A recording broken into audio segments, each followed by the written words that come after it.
Hello guys, sharing my motivations in life.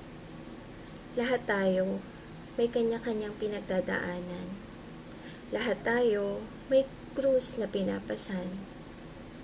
Pero dapat bilang mga ina at ilaw ng tahanan or kahit isa kang anak, dapat maging matatag tayo, malakas. Hindi tayo papagupo, magpapatalo sa mga pagsubok na dumarating. Kung may mga pinagdadaanan man tayo at wala tayong makausap, pwede natin siyang kausapin. Pwede natin siyang maging kaibigan. Kahit saan, kahit anong oras, kahit kailan, pwede mo siyang pagsabihan ng mga pinagdadaanan mo. Kung yung tipong wala ka na talagang mapagsabihan,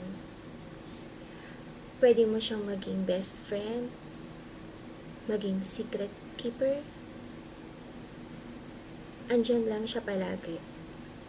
Humingi ka lang sa kanya ng gabay at magiging matatag ka. Lahat ng uri ng pagsubok na darating sa'yo, pilit mong makakaya. Kahit anong bigat niyan, basta kumapit ka lang sa kanya, hindi ka magigiba, hindi ka babagsak, hindi ka matatalo. Although lahat naman ng tao may kanya-kanyang depression, anxiety, resentment, at kung anong-anong uri pa ng mga pinagdadaanan.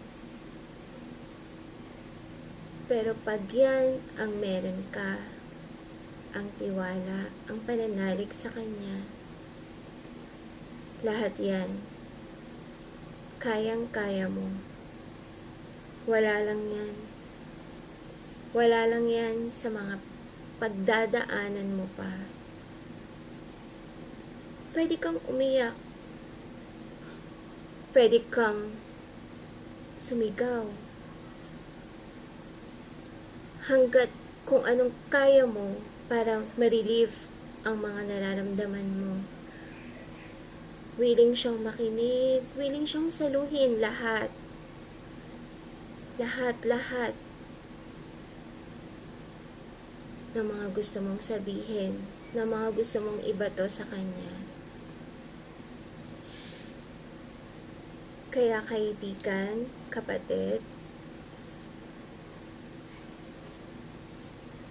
yan lang ang lagi mong tatandaan. Andyan lang siya palagi, ang iyong gabay. Salamat sa pakikinig.